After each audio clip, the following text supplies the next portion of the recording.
ada dalam kedua-dua bentuk. Ya, so kena lihat di situ. Okay, so bagi free body diagram, do not include the net force. Okay, dalam free body diagram, kita tidak melukis kedudukan net force yang bertindak ke atas objek. Kita hanya melukis daya yang dialami oleh objek yang berkenaan sahaja. Okay, kemudian yang ketiga, do not include forces that the object exerts on its environment. Okay, so yang kita nak study guna free body diagram ini adalah daya yang dialami oleh objek itu sahaja. Bukannya daya yang dikenakan oleh objek tersebut ke atas objek yang lain. Nah, ini kena faham. Ya?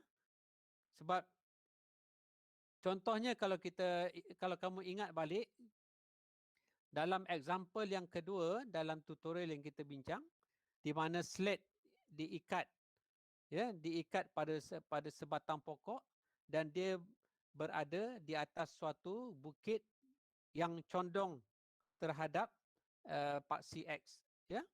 Okey, so di situ saya ada katakan bahawa dalam situasi tersebut, okey, ada beberapa objek yang sedang mengalami daya. Okey, ada beberapa objek yang sedang mengalami daya.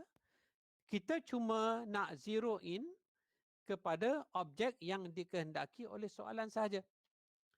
Okey, dan kita hanya nak tahu apakah dia daya yang objek tersebut alami sahaja. Bukannya daya yang dikenakan oleh objek tersebut ke atas benda-benda lain.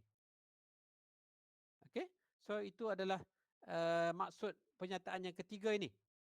Okey, kita hanya nak tahu what are the forces acting on the object only. Ya, bukannya the forces exerted by the object on its environment. Daya-daya yang dikenakan oleh objek tersebut ke atas persekitarannya, ya, ataupun kepada objek-objek yang lain, ya. Okey. Yang ketiga, aturan bagi free body diagram ini adalah if there are two or more objects or bodies in the problem, draw a separate free body diagram for each object, ya. Yang ini kita lihat dalam contoh yang pertama dalam tutorial. Okey, di mana dalam sistem daya tersebut ada dua objek yang kita kena pertimbangkan. Yang pertamanya adalah lampu isyarat, yang keduanya adalah titik hitam yang menjadi tempat di mana ketiga-tiga tali itu diikat. Ya, so kita perlu identify objek-objek ini dan kita perlu lukis free body diagram yang berasingan bagi kedua-dua objek. Okay? Kita perlu analisa kedua-duanya untuk memperolehi jawapan bagi soalan yang diberikan dalam problem yang berkenaan. Ya, so ini adalah tiga aturan yang kita guna pakai bila kita ingin menggunakan kaedah free body diagram di dalam menganalisa rajah daya. Ya. Okey. Seterusnya kita lihat contoh bagaimana untuk melukis suatu free body diagram. Ini juga telah saya tunjukkan dalam tutorial yang lepas, ya. Antara contohnya seperti ini. Okey, suatu kotak berada di atas suatu satah condong dan terikat dengan tali. Okey. So daya yang bertindak ke atas kotak adalah yang pertamanya daya graviti W, kemudian daya tegangan tali yang bertindak sepanjang tali mengarah keluar daripada objek, dan daya tindak balas yang dikenakan ke atas oleh satah ke atas kotak tersebut yang arahnya di dalam arah yang bersudut tepat dengan satah dan menghala keluar daripada satah tersebut. Dan contoh yang kedua, okey. Contoh yang kedua ini adalah dalam sistem ini ada dua objek yang sedang bergerak, yang sedang mengalami daya. So kita perlu menganalisa kedua-dua objek dengan melukis free body diagram yang berasingan bagi kedua-dua objek M1 dan juga objek M2. Ya? Okey, so ini adalah yang telah saya tunjukkan dalam tutorial yang lepas bagaimana kita melukis kedua-duanya dan kita analisa secara berasingan. Okey, untuk menjawab soalan yang diberikan. Okey, so setakat itu ada apa-apa soalan?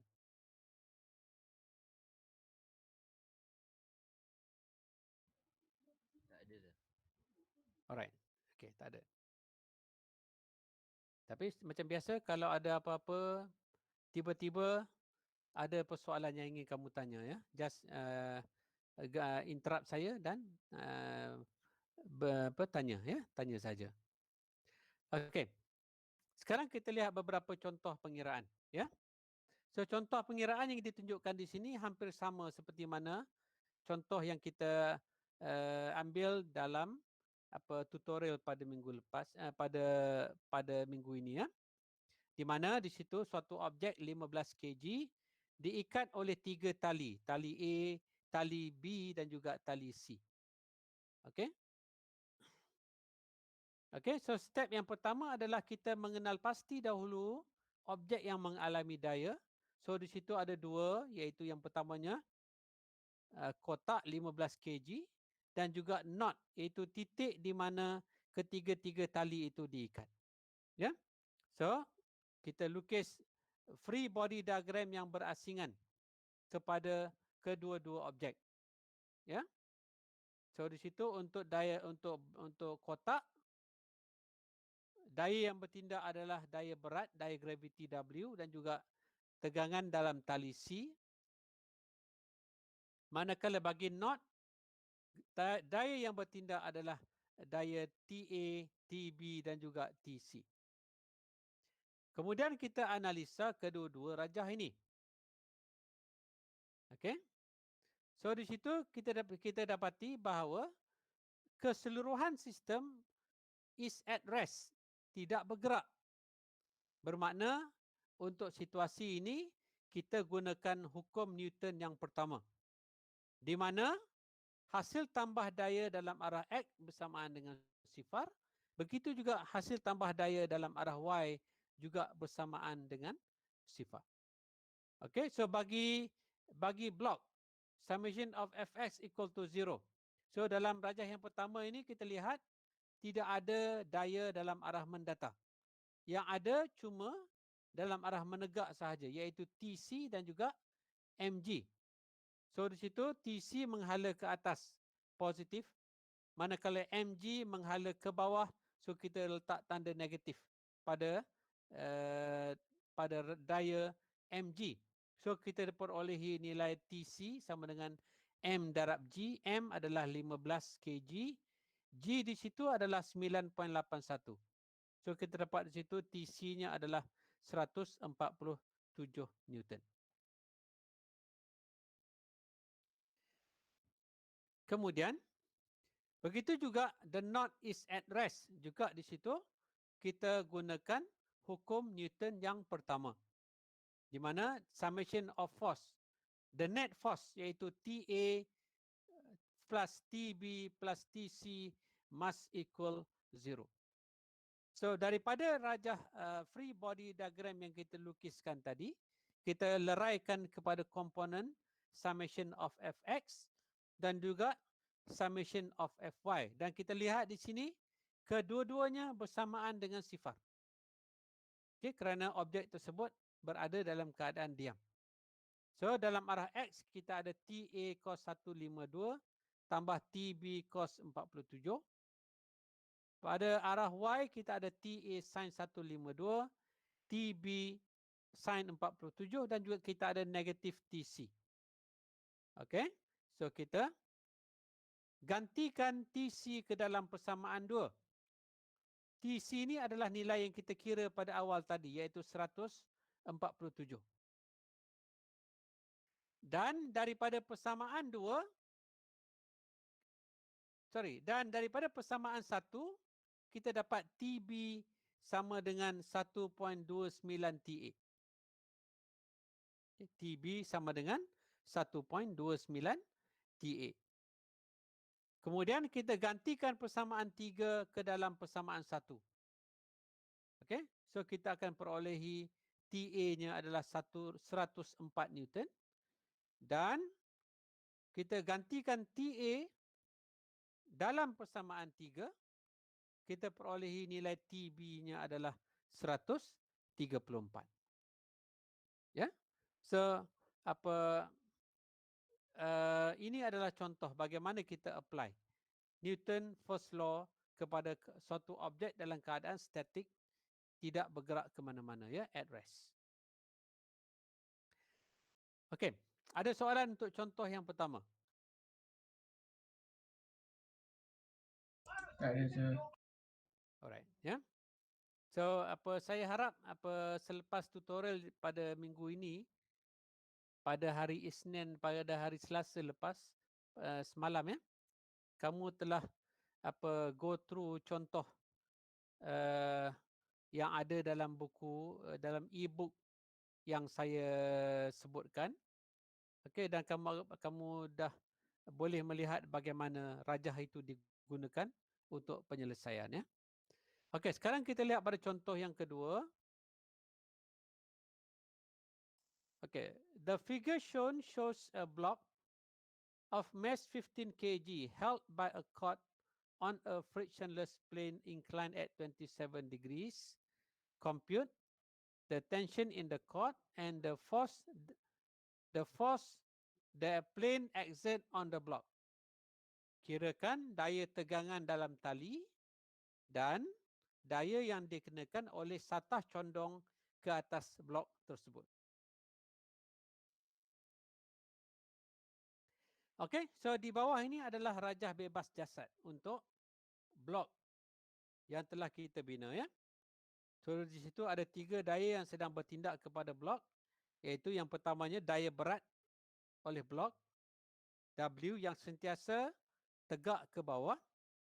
Kemudian daya tegangan tali yang bertindak di sepanjang tali dan menghala keluar daripada objek. Dan yang ketiga, daya tindak balas R, ya, yang di dalam arah bersudut tepat dengan permukaan dan menghala keluar daripada permukaan, ya. Dan W berada pada sudut 27 darjah terhadap paksi Y negatif. Okey, so kita analisa rajah ini. Okey. Dan since the system is at rest, summation of F equal to 0. So ini bermakna untuk sistem ini, kita apply hukum Newton yang pertama, di mana hasil tambah daya bersamaan dengan sifar di dalam arah mendatar dan juga di dalam arah menegak. Okey, so dalam arah mendatar kita ada T tolak mg sin theta sama dengan kosong. Dalam arah menegak kita ada R tolak mg cos theta sama dengan kosong. Daripada peleraian komponen vektor-vektor ini, kita boleh solve untuk menentukan nilai T dan juga nilai R. So nilai T kita dapati sama dengan 67 Newton, manakala nilai R sama dengan 131 Newton.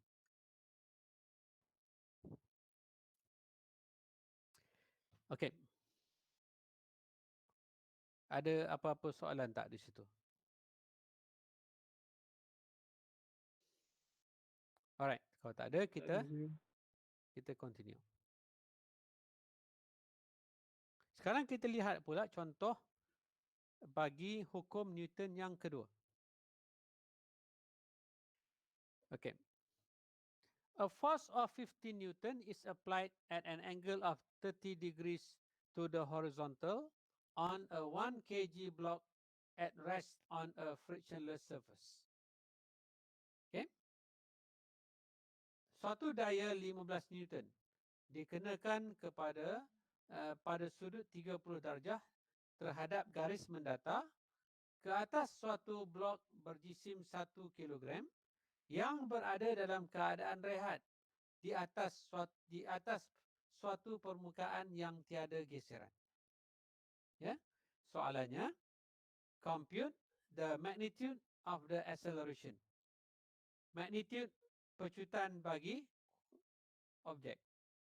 B, the normal force acting on the block. Daya normal yang bertindak kepada blok tersebut. Ya. Okey. Yang pertamanya, kita lukis free body diagram bagi kotak. So, kita boleh kenal pasti bahawa ada 3 daya yang sedang bertindak, iaitu daya tarikan 15 Newton pada sudut 30 darjah, daya tindak balas yang dikenakan oleh permukaan ke atas kotak di dalam arah yang bersudut tepat dan keluar daripada permukaan, dan daya ketiga adalah daya graviti yang dialami oleh kotak tersebut akibat tarikan graviti dan arahnya sentiasa menghala ke bawah menuju ke pusat bumi. So, daripada free body diagram yang kita lukis, kita leraikan kepada jumlah daya dalam arah menegak, summation of Fy, dan jumlah daya dalam arah mendatar, summation of Fx. Okay, so di situ F sin 30 tambah R tolak W sama dengan kosong. Sama dengan kosong di sini adalah kerana tidak ada gerakan dalam arah paksi menegak. Okay, so hasil tambah daya dalam arah paksi menegak bersamaan dengan kosong. Okay, kemudian dalam arah paksi X, daya yang bertindak adalah negatif F cos 30 darjah. Okay, dan dalam arah mendatar, hanya daya ini sahaja yang bertindak. Bermakna F cos theta bersamaan dengan net force yang diberikan oleh MAX. Ya, so ini kita berikan sedemikian. Okey, so setelah kita membuat peleraian vektor dalam arah mendatar dan juga dalam arah menegak, kita solve untuk mencari jawapan bagi problem ini. So, daripada persamaan untuk summation of Fx, kita boleh tentukan AY, iaitu negatif 13 meter per saat kuasa 2. Dan daripada persamaan summation of Fy yang bersamaan dengan kosong, kita dapati AY sama dengan kosong. Dan daripada nilai komponen pecutan dalam arah X, negatif 13, dan komponen pecutan dalam arah Y iaitu kosong, kita boleh kira magnitude bagi pecutan, iaitu punca kuasa 2 AX kuasa 2 tambah AY kuasa 2, buat penggantian, dan kita dapat nilai magnitude bagi pecutan adalah 13 meter per saat kuasa 2. Okey, dan yang kedua iaitu B, the normal force acting on the block.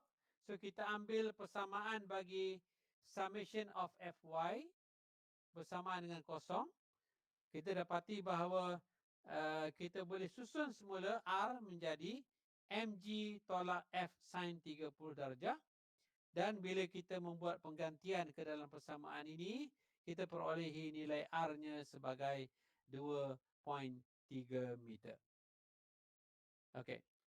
Ada apa-apa soalan untuk contoh ini?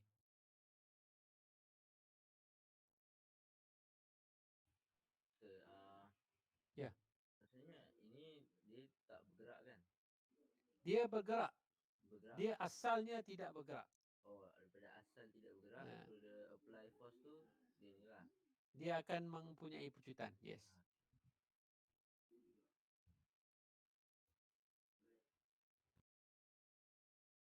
Okay? Sir, Ya. Fy itu kosong sebab rumus kan? Tiada gerakan dalam arah menegak. Sebab tu hasil tambah dayanya kosong. Okay. Walaupun ada daya dalam arah tersebut, tapi summation of force dalam arah tersebut sifar. Okay. Saya. Baik. Okey. Yang lain ada persoalan?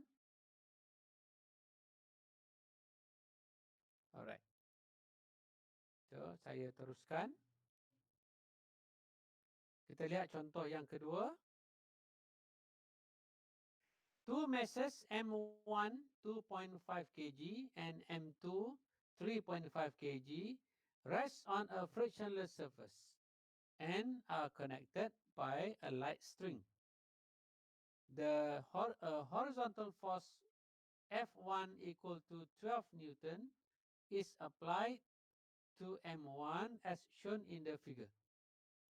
Compute A, the magnitude of acceleration of the system, B, the magnitude of the tension T1 and T2.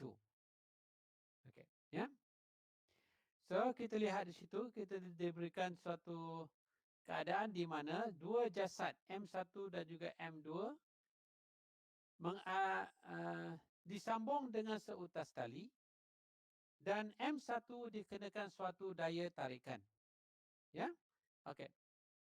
So di sini ada dua bahagian, dua objek yang bergerak dalam sistem ini, bermakna kita perlukan dua free body diagram untuk menganalisa keseluruhan gerakan ini. So kita lukis dulu.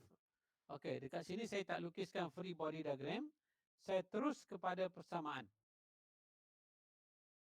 Okey? Okey, so kita lihat satu persatu untuk M1 dan juga untuk M2. Jangan kita tak lihat secara keseluruhan, ya. Okey, untuk M1 sahaja. Untuk M1 sahaja, daya yang bertindak kepadanya yang pertamanya adalah daya graviti, W. Yang sentiasa menghala ke bawah. Bermakna W-nya adalah negatif. Kemudian ia bergerak di atas suatu permukaan. Ya, bermakna permukaan akan kenakan reaction force ke atas objek M1. Dan dalam masa yang sama, M1 mengalami daya F1. Okey? So apabila kita mengenal pasti kesemua daya yang bertindak kepada objek, sekarang kita boleh tuliskan persamaan hasil tambah daya kepada objek M1. Okey? So dalam arah paksi Y, daya yang wujud adalah R1 dan juga M1G, iaitu daya berat bagi M1. Dan tidak ada gerakan sepanjang paksi Y. Ya, tidak ada gerakan sepanjang paksi Y. Bermakna hasil tambah dayanya dalam arah paksi Y bersamaan dengan kosong. Ya. Kemudian kalau kita lihat dalam bagi M1 dalam arah paksi X, daya yang bertindak ke atas objek adalah F1 dan juga T1. Ya, F1 dan juga T1. Okey? Dan ada gerakan dan objek memecut dalam arah paksi X. Bermakna hasil tambah Fx akan sama dengan F1 tolak T1 sama dengan M1A. Okey? So dekat sini T1 adalah negatif kerana arah T1 seperti mana yang kita sebut pada awal tadi, arahnya adalah di sepanjang tali dan menghala keluar daripada objek M1. Bermakna dia akan menghala ke kiri. Bermakna dia akan ada tanda negatif, ya, negatif T1. Dan hasil operasi ini F1 tolak T1 sama dengan M1A kerana di situ ada pecutan objek, ya, yang dilakukan oleh M1. Alright.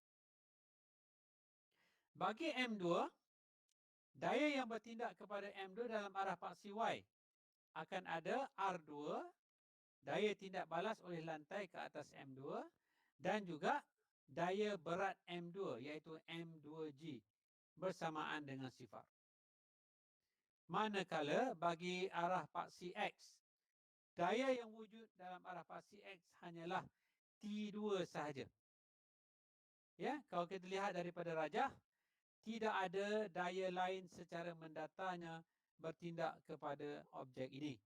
So yang ada cuma T2 sahaja, dan oleh kerana ada pecutan dalam arah paksi mendata, bermakna T2 sama dengan M2A.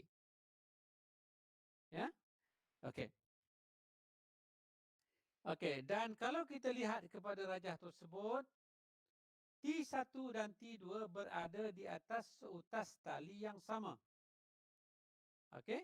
Dan kita dah sebutkan pada perbincangan kita pada minggu lepas, untuk suatu tali tegang, mesti ada dua daya yang bertindak pada kedua-dua hujung tali tersebut, di mana kedua-dua daya tersebut mesti sama arah dan juga arah magnitude sama tetapi arahnya bertentangan. Okey? So ini bermakna di atas suatu tali yang sama tidak boleh ada dua nilai tegangan yang berlainan. So ini bermakna T1 mesti sama dengan T2. Dan kita gantikan T1 dan T2 dengan simbol T sahaja. So persamaan 1 akan menjadi F1 tolak T sama dengan M1A, dan juga persamaan 2 akan menjadi T sama dengan M2A sahaja. Okay? So, replacing 2 in 1. Dengan menggantikan persamaan 2 ke dalam persamaan 1,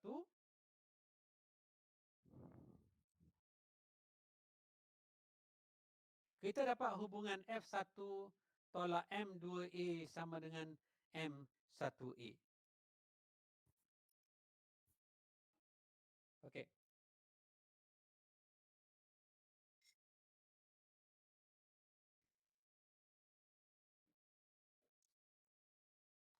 Okey, ada apa-apa soalan kat situ?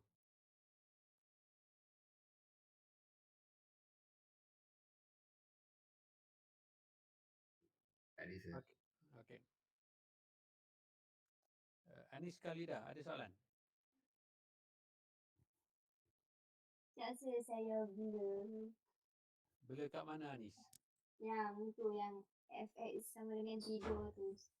Yang samaan sebab tu yang nombor 2 tu. Macam ni? Ha.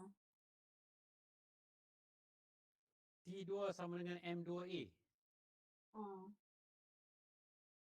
Apa, dekat mana yang kamu blur? Kenapa kamu blur persamaan tu? Saya tak tahu kenapa saya blur. Okey, ya? Okey. Saya cuba hilangkan blur kamu tu ya. Cuba dengar ya. Okey. So, summation of fx dekat sini membawa maksud semua hasil tambah daya ataupun hasil tambah daya hasil tambah semua daya yang ada di sepanjang paksi X yang sedang bertindak kepada objek M2. Kita nak tengok untuk M2 saja, bukannya M1 ataupun kedua-dua sekali. Kita nak tengok untuk M2 saja. Okey? So, pada objek M2, kalau kita perhatikan daripada rajah yang diberikan kepada kita, tidak ada daya mendata yang lain selain daripada T2. So, ini bermakna hasil tambah daya dalam arah mendata ke atas M2 adalah sama dengan T2. Kalau ada daya lain, bermakna kita kena campurkan ataupun tolakkan mengikut arah daya tersebutlah. Kalau dia sama arah dengan T2, bermakna kita kena campurkan dengan T2. Kalau arahnya berlawanan dengan arah T2, kita kena tolakkan daripada T2. Okey, sebab itulah pada M2 dalam arah X cuma ada satu daya sahaja, T2 sahaja. Di sini T1 kita tak masukkan ya. Kerana T1 adalah daya yang bertindak ke atas M1. Okay? So, yang kita nak tahu adalah daya ke atas M2 saja. So, yang ke atas M2 saja dalam arah mendata cuma T2 sahaja. Okay?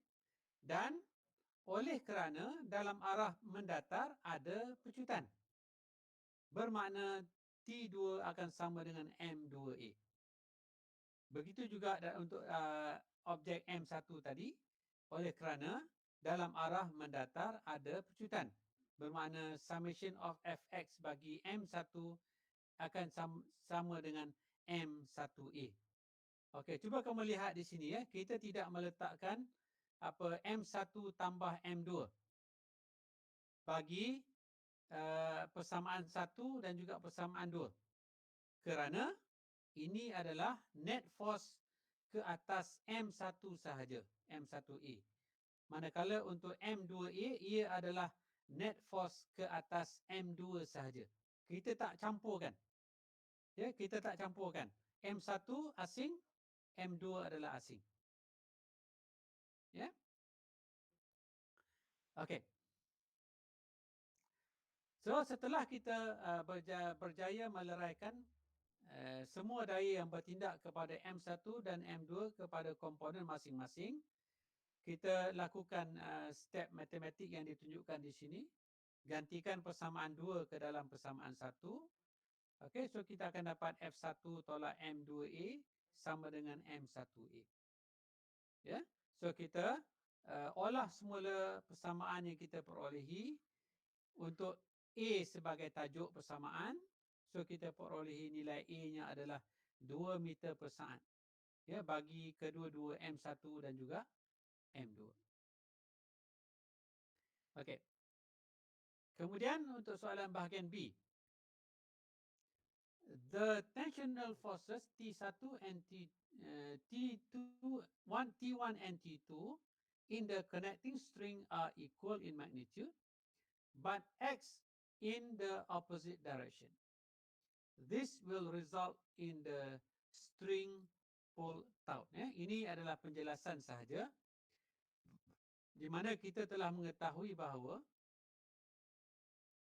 bagi daya tegangan tali yang bertindak di atas seutas tali, pada kedua-dua hujung tali tersebut mesti ada daya-daya yang magnitudnya sama tetapi bertindak dalam arah yang bertentangan, ya, untuk mewujudkan keadaan tali yang tegang. So ini yang dijelaskan dalam ayat yang pertama tadi. Okey, so oleh kerana T1 dan T2 adalah berada di atas tali yang sama dan dia adalah mempunyai magnitud yang sama, so kita boleh gunakan mana-mana persamaan T1 atau T2 yang kita telah perolehi untuk mengira berapakah nilai T yang wujud dalam tali tersebut. So dalam penyelesaian ini saya pilih persamaan yang kedua, iaitu T sama dengan M2A. Okay, so saya buat penggantian M2 dan juga nilai A. So saya perolehi nilai T-nya adalah 7 Newton. Okay. Alright, ada apa-apa soalan untuk contoh ini? Saya nak tanya. Ya. Kan yang sebelum ni tu, kalau yang ni dia tak ada yang force yang mendata dia kan. FY dia kan. Ya. Kalau yang macam sebelum ni tu, kan dia ada FY kan. Dalam yang soalan sebelum ni, ya. macam mana kita tahu yang itu FY dia kosong Macam mana kita tahu summation of FY dia kosong? Cuba kita tengok arah gerakan objek itu. Okay. Kalau kita katakan objek itu ada gerakan secara menegak, apa yang boleh kita lihat berlaku pada kotak tu?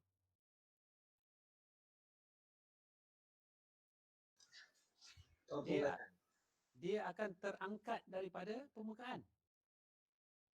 So apabila dia terangkat daripada permukaan, pada masa tu dia ada gerakan secara menegak. Dan pada ketika itu, summation of Fy tak sama dengan kosong. Akan ada MAY dekat situ.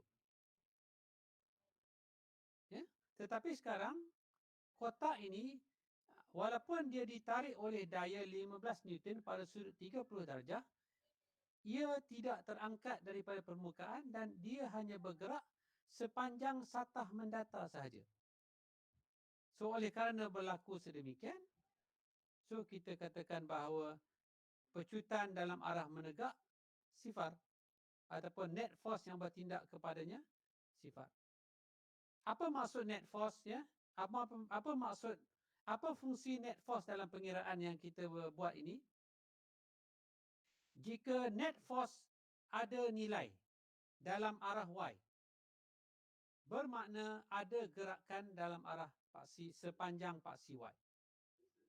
Kalau net force ada nilai sepanjang paksi X, bermakna objek bergerak di sepanjang paksi X.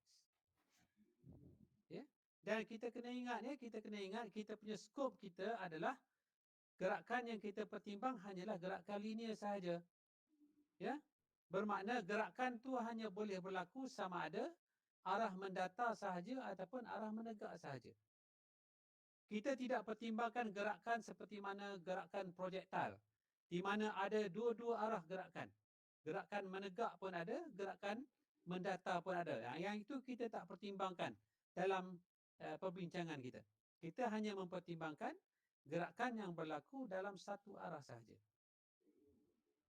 So makna kata, kita punya hasil tambah daya, salah satunya mesti sifar, iaitu arah di mana tidak ada gerakan. Manakala pada arah yang ada gerakan, ia akan sama dengan net force iaitu M darab A. Ya, bergantung kepada apakah dia arahnya lah ya. Sama ada MAX ataupun MAY. Ya.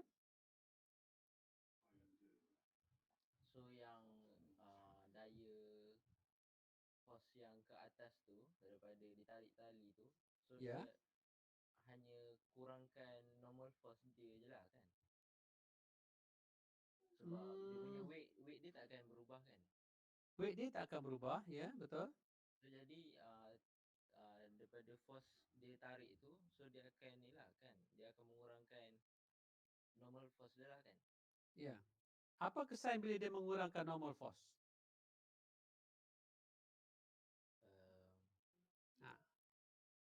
Okey.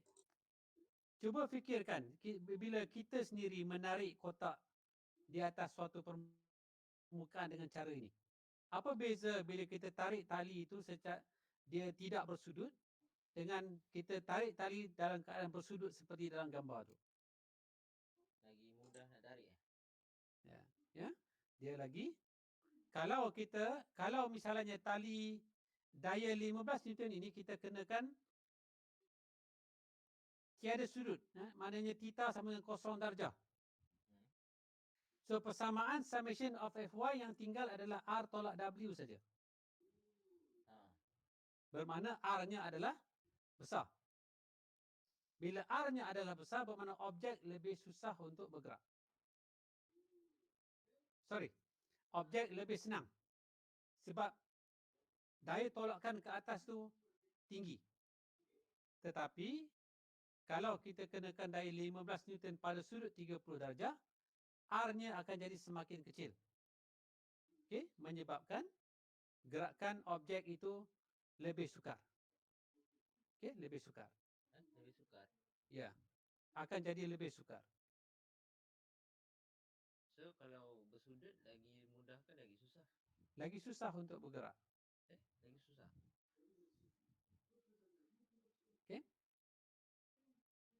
Okey, secara logiknya apabila kita kenakan daya 15 Newton pada sudut 30 darjah, tidak semua 15 Newton ini akan digunakan untuk menarik kotak. Sebahagiannya akan berada pada komponen X, komponen Y.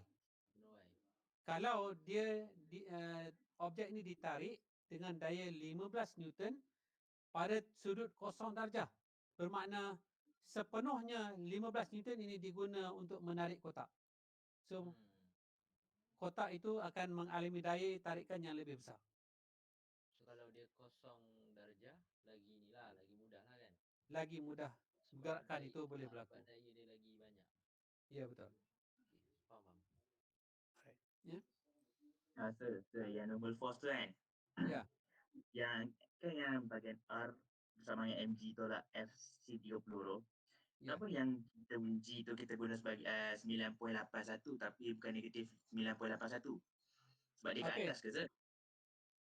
Okey, kerana jawapannya adalah kita memang dah guna negatif pun.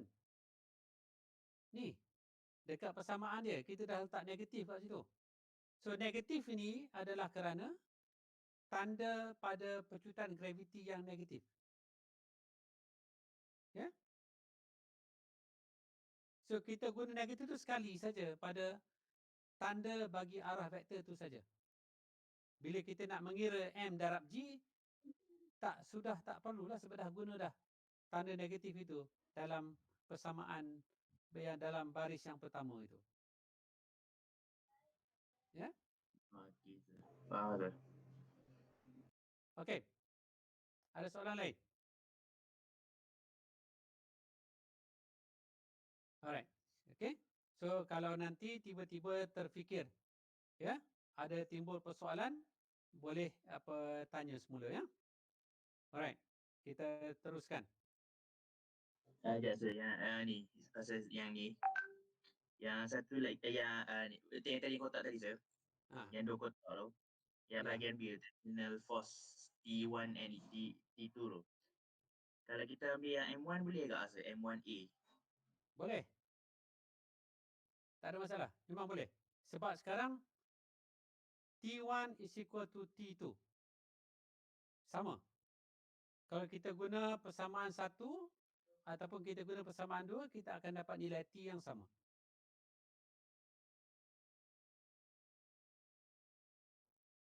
Okey, dapat. Okey. Okey, ada soalan lain?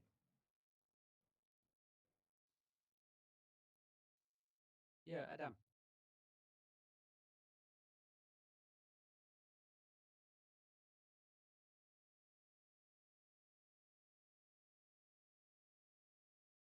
Apa soalan kamu, Adam? Sekali lagi.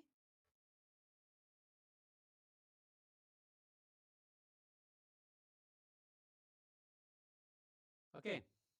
So sekarang kita dah kenal pasti bahawa T1 sama dengan T2. So kita gantikan simbol T1 dan T2 dengan simbol T. So sekarang persamaan 1 jadi F1 tolak T sama dengan M1A.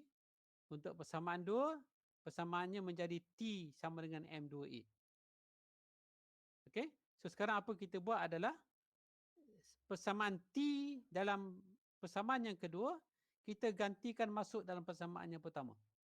Sebab di sini pun T juga. So F1 tolak, maknanya kita gantikan T2, so kita akan dapat tolak M2A lah. So kita dapat persamaan ini. Okay. Ya, itu sekadar penggantian saja, Adam. Okey, baik. Okey. Ada soalan lain tak?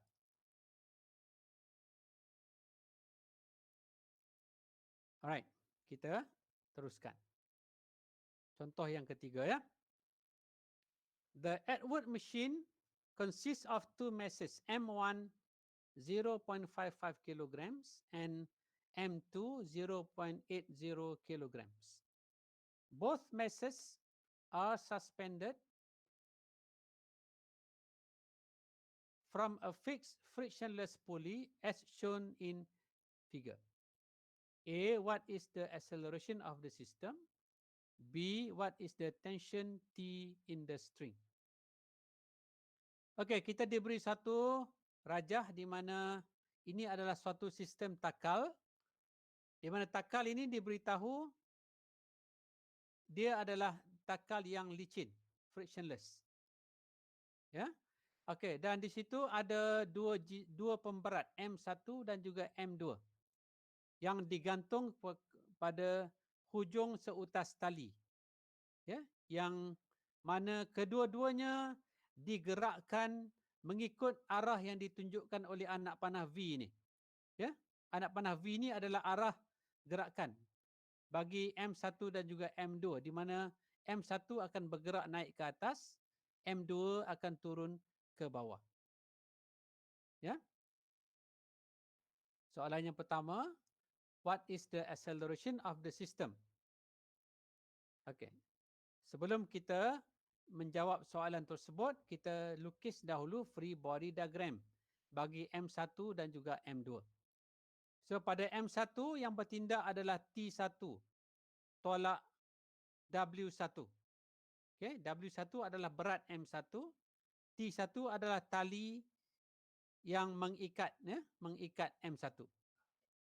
Untuk M2, daya free body diagramnya adalah seperti yang ditunjukkan, di mana dia ada juga di situ ada dua daya yang bertindak. T2 tegangan pada tali, W2 adalah daya graviti yang bertindak pada M2. Ya. Okey. So daripada free body diagram yang telah kita lukis, kita analisa. Ya. So from the figure, M2 will fall and M1 will rise with the same acceleration. Okay.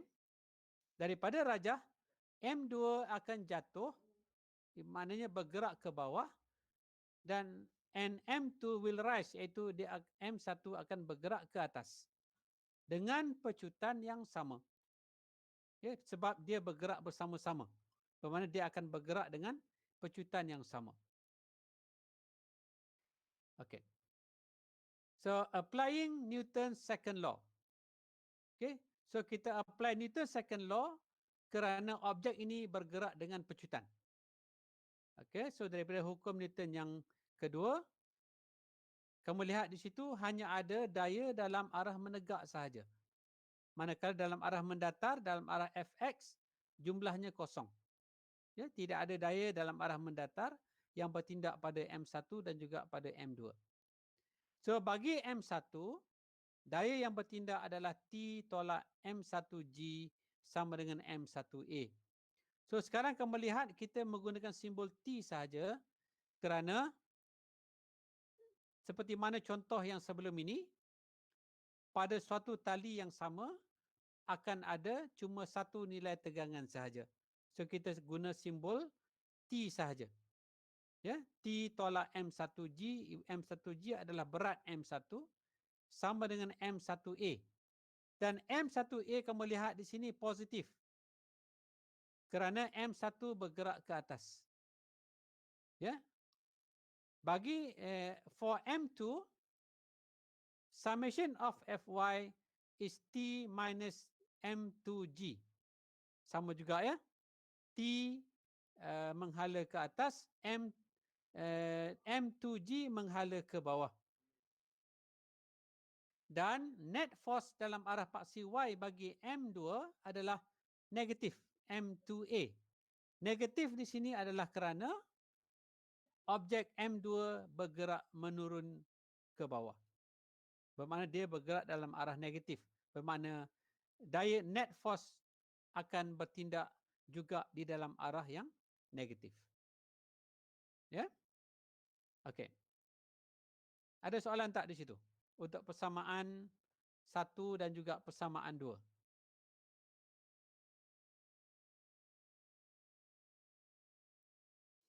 Okey. Tak ada, kita sambung sikit lagi. Okey. So from 1, daripada persamaan 1, kita jadikan T sebagai tajuk persamaan, kita bawa M1G ke kanan. So kita dapat M1A tambah G. Okey, dan kita gantikan persamaan T sama dengan M1A tambah G ini ke dalam persamaan 2. Kita gantikan pada T tersebut. So kita akan ada M1A tambah M1G tolak M2G sama dengan negatif M2A. So bila kita susun semula, kita akan dapat seperti mana yang ditunjukkan dalam kotak kuning ini. Ya, M1A tambah G sama dengan M2G tolak A. Okey?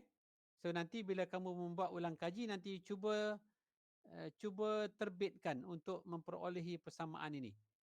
Ya, proses matematik yang kamu perlu buat di situ, perlu kamu faham kenapa ia menjadi sedemikian. Okey?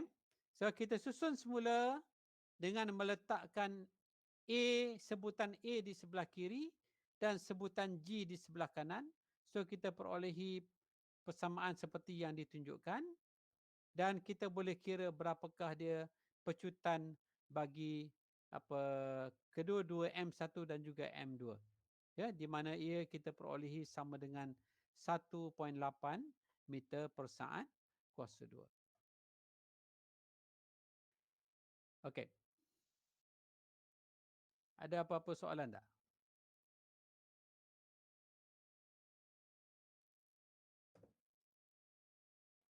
Okey, kalau tak ada saya continue. B.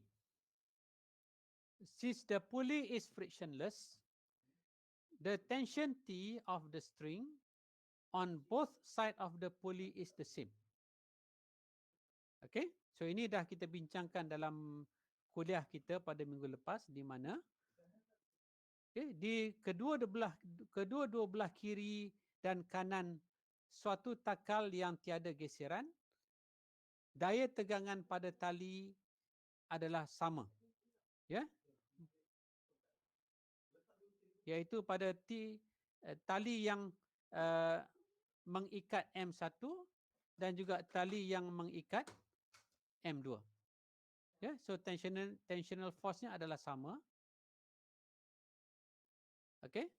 So from the diagram, treating both bodies as separate systems, we can find T from the net force acting on any one of the masses.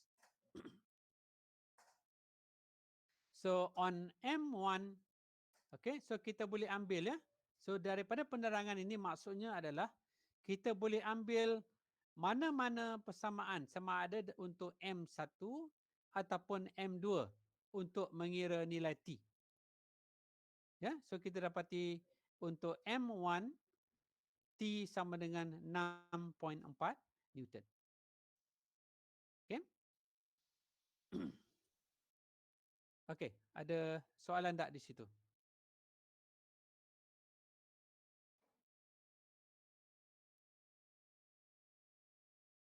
Okey, kalau tak ada saya continue lagi ya.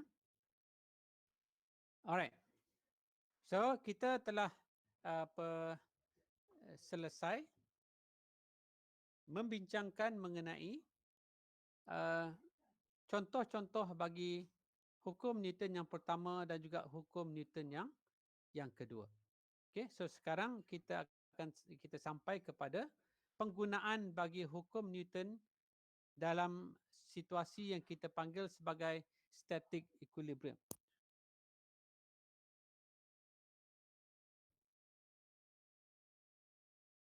Ya? Yeah? Alright. Okay. Apa maksud static equilibrium ya? Saya ada sebutkan awal tadi dalam kuliah kita pada awal tadi, static equilibrium ini membawa maksud suatu keadaan di mana no translation and no rotation. Tiada gerakan garis lurus dan tiada putaran berlaku kepada objek. Okay? So bagi engineer-engineer yang mereka bentuk struktur-struktur yang besar seperti bangunan, seperti jambatan, seperti crane, ya, struktur-struktur yang besar. Ia mesti pastikan struktur bagi objek tersebut mestilah dalam keadaan static equilibrium, iaitu objek itu tidak akan dari segi dia punya stability dia. Dari segi stability dia tidak akan bergerak secara mendata dan dia tidak akan bergerak secara putaran. Ya.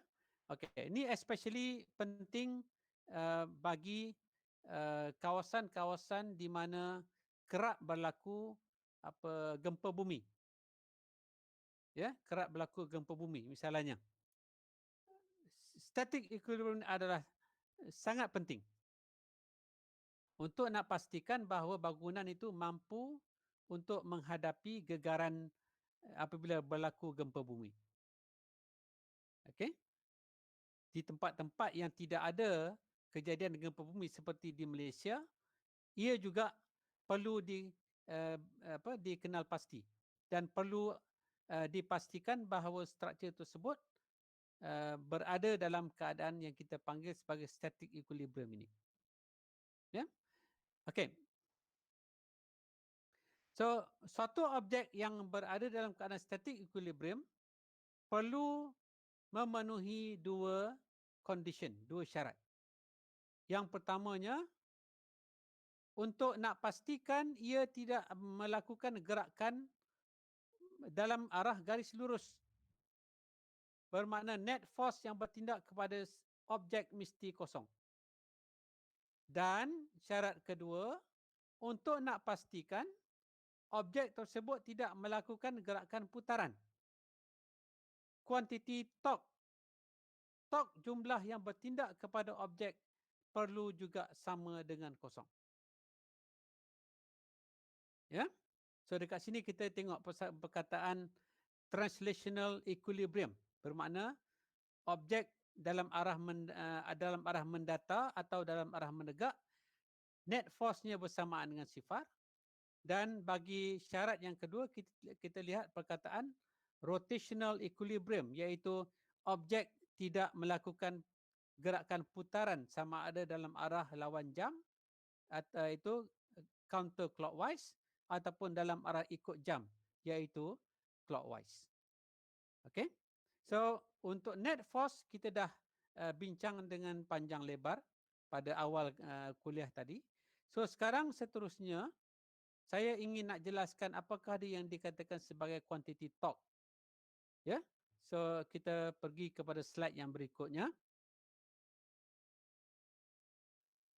Okey, apakah dia yang kita katakan sebagai torque? Torque ataupun namanya yang lain adalah moment of force. Ya, moment of force. Okey, apakah dia definisi bagi quantity torque? Ia adalah the turning effect of a force applied to a rotational system at a distance from the axis of rotation. Okey. So cara mudah untuk kita faham apakah dia torque ini adalah apabila suatu daya dikenakan untuk memutarkan suatu objek. Ya.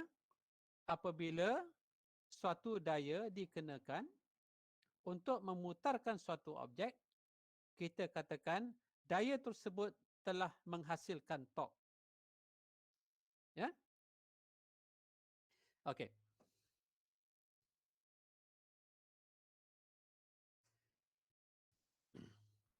Dan pada kuantiti torque, pada kuantiti torque ada suatu kuantiti yang kita panggil sebagai moment.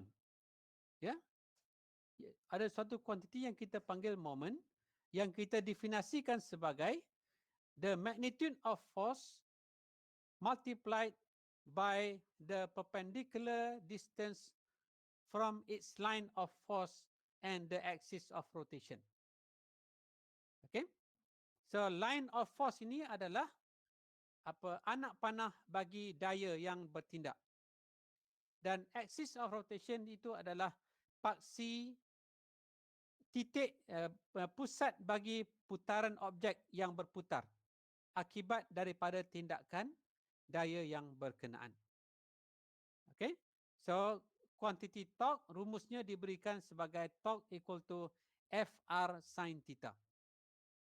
Okay. So R di situ adalah the radial distance from the axis to where the object is applied. Ya, jarak radial daripada paksi ke tempat di mana daya dikenakan. Theta adalah sudut di antara vektor R dan juga vektor F. Ya. Dan R sin theta adalah the perpendicular distance from the line of force to the axis of rotation. Yang ini kita panggil moment arm. So torque can be written as torque equal to the magnitude of force times the moment arm. Okay, ya. Yeah? So torque adalah suatu kuantiti vektor Bermakna ia mempunyai arah positif dan juga ia mempunyai arah yang negatif.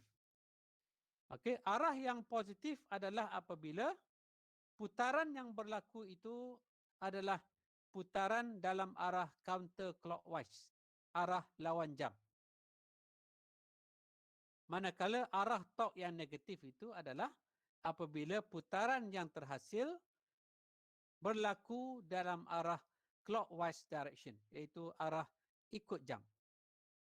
Okey. So, kesemua maklumat yang saya jelaskan dalam slide ini akan diperjelaskan lagi dalam slide yang berikutnya. Kerana kamu perlu melihat rajah, ya, rajah yang menunjukkan di manakah yang kita panggil R, bagaimana kita ukur, di manakah yang dimaksudkan sebagai theta, di manakah yang dikatakan sebagai R sin theta, di manakah yang dikatakan line of force, ya, di manakah yang dikatakan sebagai axis of rotation ini. Kalau sekadar mendengar apa yang saya cerita dalam slide ini, ia masih lagi kabur untuk kamu. So kita lihat pada slide yang berikutnya yang akan memberi penjelasan dengan yang lebih jelas insya-Allah kepada kamu. Okey. Bagaimana kita mengira kuantiti torque? Okey. Kita ambil rajah ini, ya. Okey. Dalam rajah ini ada dua bahagian yang penting. Yang pertamanya adalah plank. Plank ini ataupun kayu. Ya. Yang kedua adalah hinge. Hinge di sini adalah angsel. Okey, kamu bayangkan ini adalah pandangan atas pintu rumah. Ya, pandangan daripada atas sebuah pintu rumah. Ya, di mana mata kita berada di atas pintu tersebut. So kita akan nampak seperti ini saja. Of course lah, kalau kita imagine pintu rumah kita, angselnya kecil aja sebenarnya. Tapi untuk nak menjelaskan mengenai konsep torque ini, saya tunjukkan secara jelas supaya kamu clear, dapat melihat dengan jelas, ya. Okey. So plank ini adalah pintu, angselnya ditunjukkan di sini, iaitu hinge di sini. Okey. Apakah situasinya di sini? Okey. Situasinya di sini adalah suatu daya, ya, force yang arahnya diberikan oleh anak panah berwarna merah ini. Dan daya ini dikenakan bersudut tepat dengan permukaan pintu. Bersudut tepat dengan permukaan pintu. Okey. Dan jarak di mana daya ini dikenakan daripada angsel adalah R. Jarak di mana daya ini dikenakan daripada angsel kita ambil sebagai R. Okey, so apa yang berlaku adalah pintu ini akan berputar. Okey, dan arah putarannya adalah di dalam arah lawan jam. Okey, imagine, okey, kamu masuk ke dalam bilik, ya, masuk ke dalam bilik. Dan pintu bilik kamu tersebut hanya boleh kita tak boleh buka dengan cara menarik pintu itu keluar, tapi kita kena tolak pintu itu masuk ke dalam. Barulah kita boleh masuk bilik tersebut. Ya, so kita tolak pintu tersebut dalam arah yang bersudut tepat dengan pintu. Okey, apa yang berlaku adalah pintu tersebut akan berputar pada angsel dalam arah lawan jam. So gerakan putaran bagi pintu ini, ya, akan mempunyai paksi putaran yang berada pada kedudukan angsel tersebut. So ini yang kita panggil sebagai axis of rotation. paksi putaran bagi objek. Ya. Dan R adalah jarak di mana daya dikenakan ke kedudukan paksi putaran. Di manakah theta? Theta adalah sudut di antara arah daya dan juga arah R. Di mana kita boleh lihat ianya bersudut tepat, iaitu 90 darjah. Okay? So, kita analisa situasi ini. So, kita katakan force applied perpendicularly to the plank. Daya dikenakan secara bersudut tepat dengan plank. The moment arm, which is R sin theta. R adalah jarak daripada titik di mana daya dikenakan ke paksi putaran. Theta adalah sudut antara R dan juga F. So, kita buat penggantian. So, kita dapati moment armnya adalah sama dengan R. Okay, so kalau kita gantikan ke dalam persamaan bagi torque, torque equal to FR sin theta, kita akan perolehi nilai torque-nya bersamaan dengan FR. Sebab sin theta iaitu sin 90 bersamaan dengan 1. Okay, so force will rotate the plank in counterclockwise direction. This means the force produces positive torque. Okay. Okay, ada apa-apa soalan? Sir, maksud dia yang F dengan R tu force darab dengan radius, darab dengan sin theta macam tu, sir? Ya, betul. Okey, saya punya terbayang FR tu mana R tu kecil tu. Tak usah saya faham. Okay.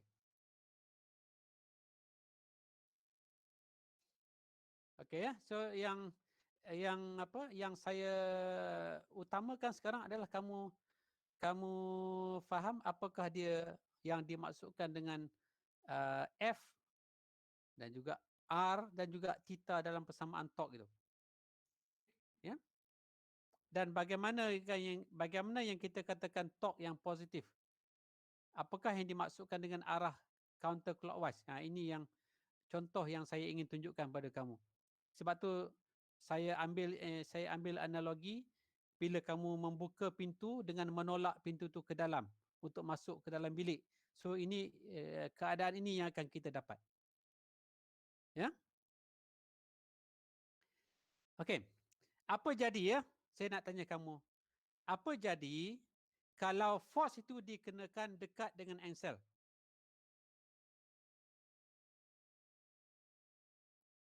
Lagi banyak force kena pakai sebelum boleh tarik. Okey. Sekarang kita kenakan force yang sama besar.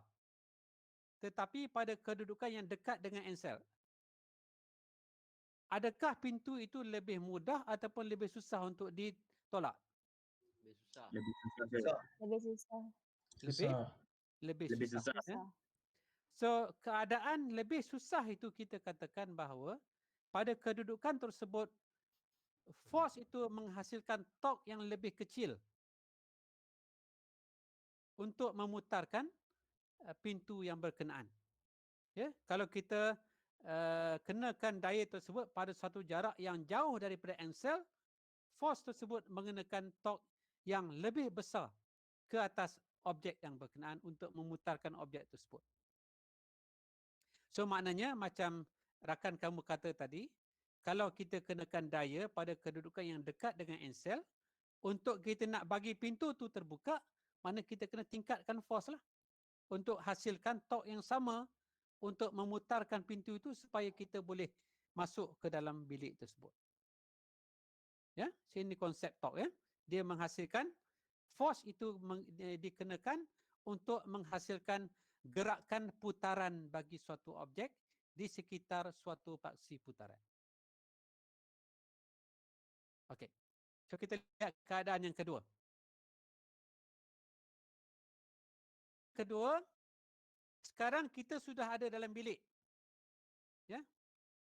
Dan sekarang bilik kita, untuk kita buka pintu bilik, kita kena tolak pintu tu keluar. Ya. Dan sekarang kita mengenakan daya tersebut juga dalam arah bersudut tepat dengan pintu. Okey, pada suatu kedudukan R daripada angsel.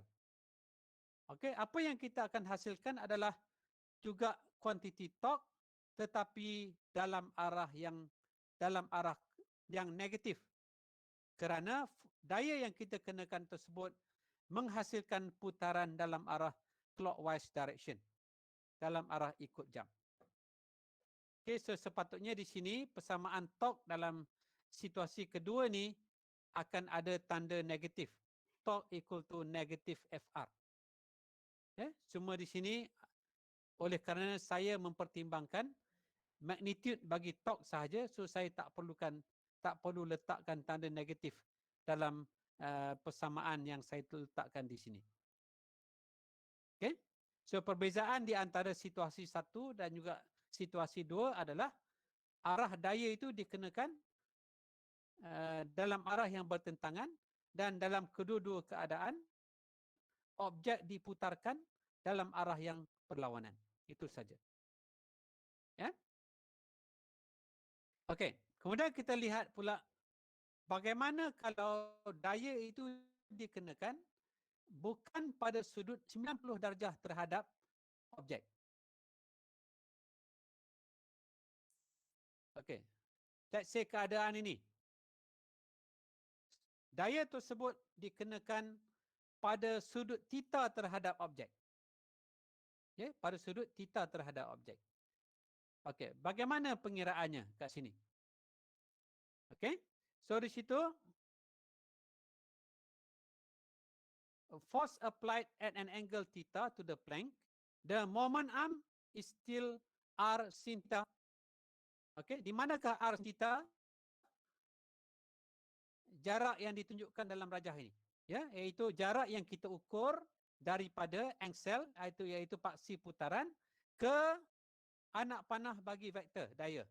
So ini adalah anak panah vektor, dan kalau kita panjangkan garis anak panah vektor tersebut, ia akan membuat sudut garis bersudut tepat dengan garis daripada angsel tersebut. So jarak garis lurus, jarak tegak yang dibuat oleh di antara kedua-dua garis ini adalah jarak yang kita panggil moment arm bagi daya F tersebut. Okey, ini adalah moment arm bagi daya F ini. Dan kalau kita melihat kepada arah F yang bertindak, ia akan menghasilkan counter clockwise rotation kepada pintu. Pada makna kata dalam kes ini, force akan menghasilkan positive torque. Ya? Okey. Ada soalan tak di situ?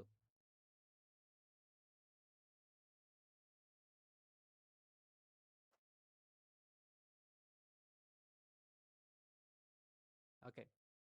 So, kalau tak ada, kita lihat pada situasi yang keempat.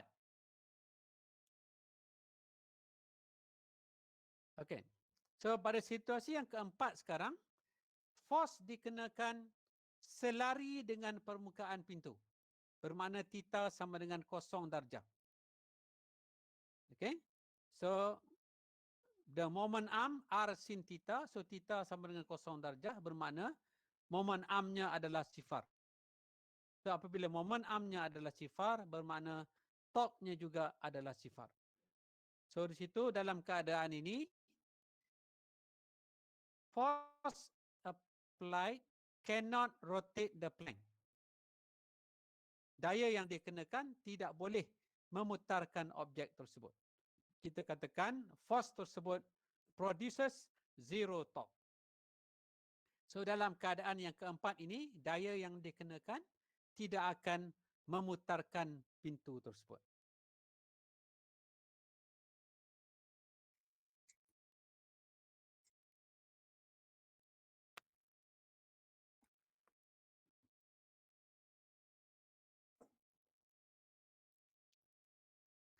Okey.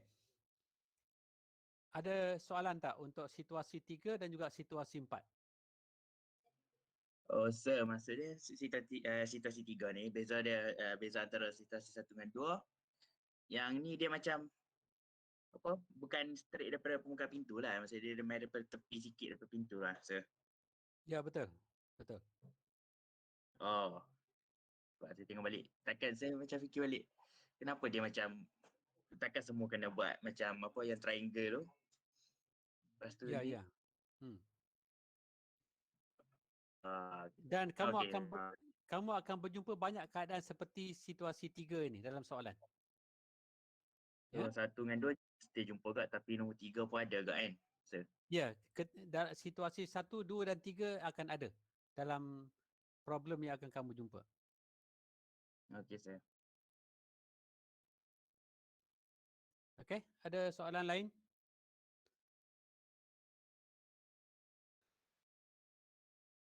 Alright. Kalau tak ada, kita teruskan dengan melihat summary ya. So saya rumuskan step yang kamu perlu gunakan apabila mengira torque. So yang pertamanya persamaan yang digunakan adalah torque equal to Rf sin theta. Okay, so R adalah distance from the rotational axis to the point on the object the force is applied. Jarak daripada paksi putaran ke titik di mana daya itu ke titik di atas objek di mana daya itu dikenakan. F, the magnitude of force applied on the object, and theta is the angle between the vector F and the vector R. Okay, so ini adalah definisi bagi parameter-parameter yang ada dalam persamaan bagi torque. Okey, step seterusnya untuk mengira torque bagi suatu daya, apa yang perlu kita buat? Seterusnya kita perlu tentukan dahulu di manakah kedudukan paksi putaran bagi gerakan putaran yang akan berlaku. Ya. Kenapa penting kita tahu di mana paksi putaran? Kerana kedudukan paksi putaran ini adalah titik di mana kita mula mengukur nilai R. Okay, titik di mana kita mula mengukur nilai R dan juga arah R. Saya lupa di situ sebab R ni adalah vektor. Okey. Kemudian yang kedua, ukur nilai R daripada paksi putaran. Kita kirakan dulu magnitude bagi R daripada paksi putaran. Yang keempat, determine the angle between the vector F and the vector R. Tentukan nilai theta. Ya. Yang kelima, determine the direction of the rotation of the object due to the force.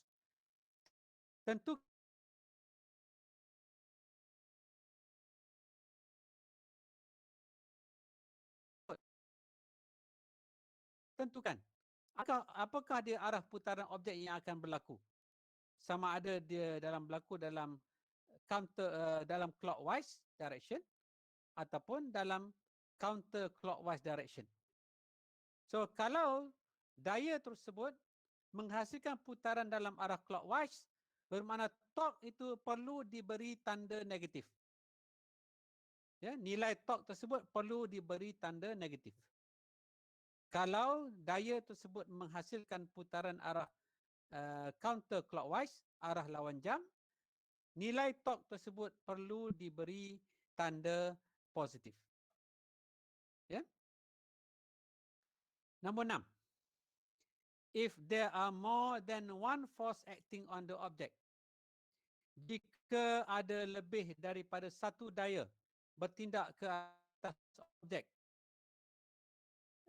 the distance R for all forces must be measured from the same rotational axis. Jarak R bagi semua daya yang bertindak ke atas objek itu mestilah diukur daripada paksi putaran yang sama. Dengan kata lain, dalam keseluruhan objek tersebut, hanya ada satu sahaja titik yang kita ambil sebagai paksi putaran. Tidak boleh ada lebih daripada satu titik yang kita guna sebagai paksi putaran. Ya. Hanya ada satu saja titik di atas objek yang kita guna sebagai paksi putaran bagi keseluruhan sistem tersebut. Ya. So ini adalah 6 step yang kita gunakan apabila pengiraan kita itu melibatkan penentuan nilai torque yang dihasilkan oleh suatu daya untuk memutarkan suatu objek. Ya. Okey. So sekarang kita nak lihat penggunaan dalam penyelesaian masalah. Ya. Okey.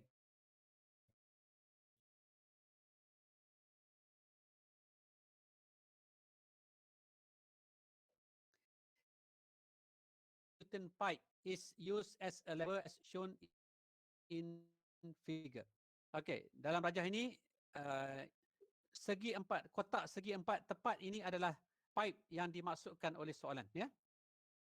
Dan ia digunakan sebagai lever. Lever ini adalah pengimbang. Lever ini adalah pengimbang, ya. Okey. Where must the fulcrum be placed? Di manakah fulcrum ini? Objek ini, ya. Objek yang ada bentuk segitiga di atas ni. Ini adalah fulcrum. Okey, so rod ini diguna sebagai lever di mana pada kedua-dua hujung kita letakkan beban. 200 Newton di sebelah kiri dan 500 Newton di sebelah kanan.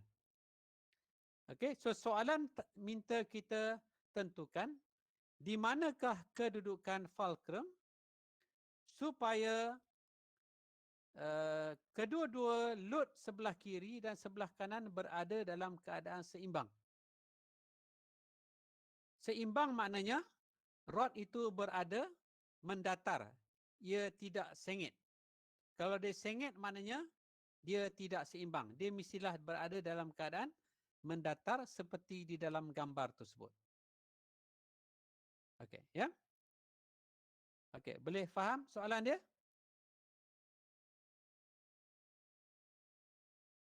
Alright. Boleh saya. Cukup. Okey. Okey. So seperti mana yang guideline yang saya katakan tadi, ya. So sekarang kalau kita lihat daripada rajah ada sebanyak 4 daya yang sedang bertindak kepada pipe. Okey, yang pertama 3 yang pertama adalah semuanya daya berat. Beban sebelah kiri 200 Newton. Berat bagi pipe itu sendiri 100 Newton dan beban sebelah kanan 500 Newton. Semuanya menghala ke bawah. Okay? Daya graviti. Dan di sini ada satu daya yang dikenakan oleh fulcrum ke atas pipe yang menghala ke atas. Ini kita panggil daya tindak balas. Okey, kerana apabila kita apabila kita meletakkan pipe di atas fulcrum, kemudian kita menggantung beban di hujung kiri dan hujung kanan bagi pipe, pipe ini akan menekan fulcrum dan fulcrum akan bertindak balas. Mengenakan daya tindak balas menghala ke atas untuk mengimbangi daya berat yang dikenakan ke atasnya. Okay, so Fn akan menghala ke atas. Ya. Okey, step yang kedua yang saya katakan dalam slide yang sebelum ini. Tentukan dahulu di mana paksi putaran. So dalam soalan contoh ini, di manakah paksi putaran?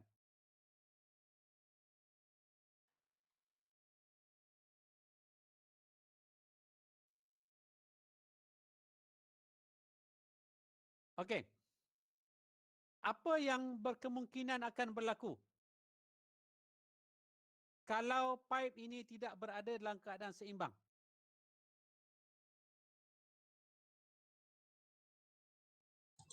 Berat sebelah. Dia akan berat sebelah, betul kan? Sama ada dia akan berat sebelah kiri ataupun dia akan berat sebelah kanan. Bergantung kepada di mana fulcrum ini duduk. Kalau fulcrum ini duduk di sebelah kiri, dekat dengan beban 200 bermakna dia akan berat sebelah kanan. Ya. Kalau fulcrum ini berada dekat dengan beban sebelah kanan 500 bermakna dia akan berat sebelah kiri. Okey. So kalau dalam kedua-dua keadaan bermakna level tu tak seimbang. So kita kena cari kedudukan fulcrum supaya level itu lurus, ya, mendatar seperti mana dalam rajah itu. So bermakna gerakan putaran yang mungkin boleh berlaku kepada pipe ini akan bergantung kepada di manakah kedudukan fulcrum. Sama ada dia akan sengit ke bawah sebelah kiri ataupun dia akan sengit ke bawah sebelah kanan. Ya? Okey, so di situ the best point untuk kita pilih sebagai paksi putaran untuk contoh ini adalah pada kedudukan fulcrum. So pada kedudukan ini kita pilih ia sebagai kedudukan paksi putaran. Ya? Okey. Kemudian step yang ketiga saya katakan tadi, ukur jarak R. Ukur jarak R bagi setiap daya yang bertindak. Ya, ingat R tadi definisi dia adalah jarak daripada paksi putaran ke tempat di mana daya dikenakan. Ya? Okey. So sekarang untuk beban 200 Newton. Kita ambil jarak R-nya adalah sejauh X daripada fulcrum. Okey. So jika panjang pipe ini adalah L, bermakna kedudukan beban 500 Newton dia berada sejauh L tolak X daripada fulcrum. Okey, dan bagaimana pula dengan daya 100 Newton ini? Daya 100 Newton ini adalah daya berat pipe itu sendiri. Dan kita dah beritahu kita dah bincang dalam kuliah yang lepas, daya berat bagi objek akan bertindak pada titik tengah objek tersebut. Jika objek itu adalah simetri. So pipe ini adalah simetri.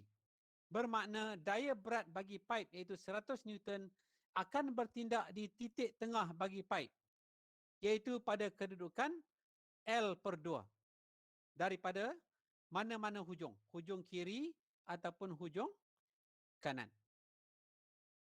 Tetapi kita tak berminat kepada jarak tersebut. Kita berminat kepada jarak titik pada jarak di mana 100 Newton itu bertindak ke paksi putaran kita, iaitu pada kedudukan fulcrum. So jika jarak daripada beban 100 Newton ke 500 Newton adalah L/2, bermakna jarak beban 100 Newton ke fulcrum adalah X tolak L/2. Bagaimana kita merumuskan jarak tersebut, ya? Okey, lebih mudah kalau kamu tak nampak apa yang saya sebutkan mengenai jarak ini, cuba berikan nilai contohnya. Contohnya let's say, contohnya kita ambil panjang pipe adalah 4 meter. Okay, panjang pipe adalah 4 meter. Okey, so kita katakan X ini adalah 2.5 meter. X adalah 2.5 meter. Bermakna jarak beban 500 Newton adalah 4 tolak 2.5 iaitu 1.5 meter sahaja. Okey, bagaimana pula jarak beban 100 Newton? Dia berada di tengah-tengah. Bermakna jarak bagi beban 100 Newton daripada paksi putaran adalah yang ini 1.5, ya.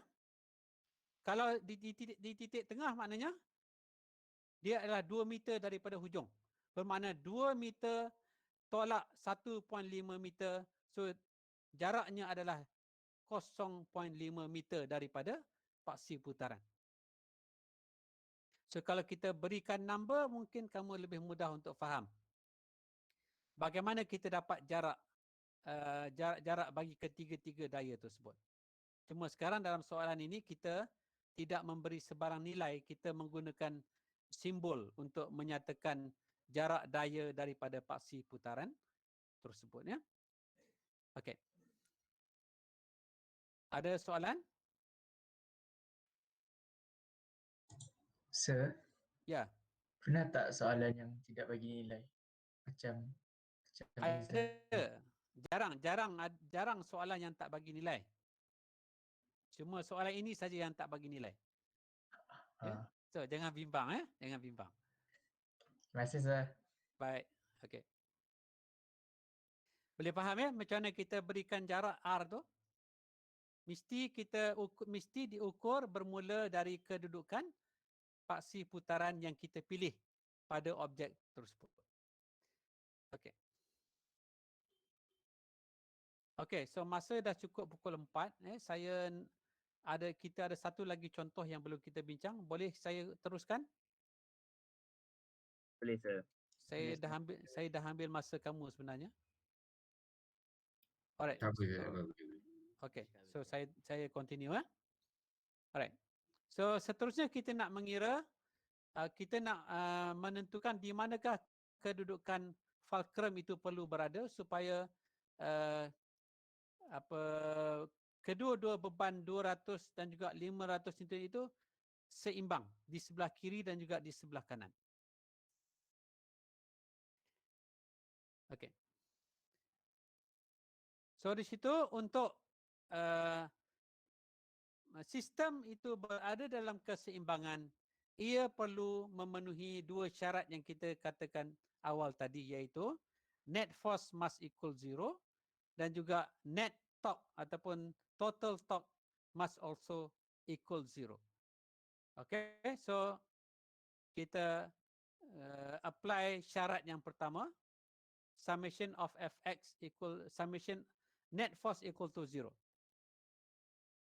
Okay, untuk net force equal to 0 ni ada dua persamaan, iaitu summation of fx dan summation of fy. So dalam soalan yang diberikan, tidak ada daya dalam arah mendatar. Bermakna summation of fx sama dengan kosong. Dalam arah paksi y ada 4 daya yang bertindak, iaitu daya W, daya 200 Newton, daya 500 Newton dan juga daya tindak balas yang dikenakan oleh fulcrum ke atas pipe. Dan W adalah negatif, daya 200 Newton juga adalah negatif, daya 500 Newton juga adalah negatif kerana ketiga-tiganya menghala ke bawah. Manakala daya Fn menghala ke atas, so ia akan menjadi positif. So daripada situ kita dapat Fn-nya sama dengan 800 Newton. Kemudian kita apply syarat yang kedua, torque equal to 0. Okay, so kamu lihat di situ persamaannya agak complicated, ya. Sebenarnya tidak complicated.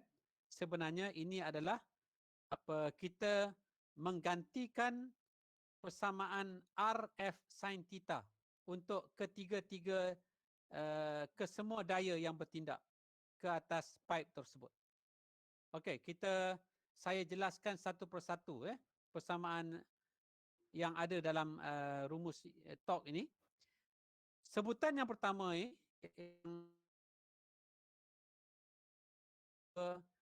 darab W sin 90 darjah.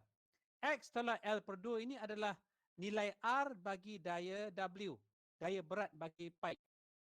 Iaitu jarak daya berat ke paksi putaran. Jarak di mana daya berat bertindak ke paksi putaran. Kemudian W ini adalah magnitude daya berat bagi pipe, iaitu 100 Newton. Dan sin 90, 90 adalah sudut di antara arah daya berat W dan juga arah R bagi daya berat tersebut. Ya, 90 ini kerana kita boleh lihat daripada rajah awal tadi, semua daya berat yang bertindak itu semuanya tegak terhadap pipe, bermakna titanya semuanya adalah 90 darjah. Kemudian sebutan yang kedua, ini adalah torque untuk daya 200 Newton. Ya, torque untuk daya 200 Newton. Okey. Dan di situ X adalah jarak nilai R bagi daya 200 Newton daripada paksi putaran. F1Y adalah magnitude daya 200 Newton.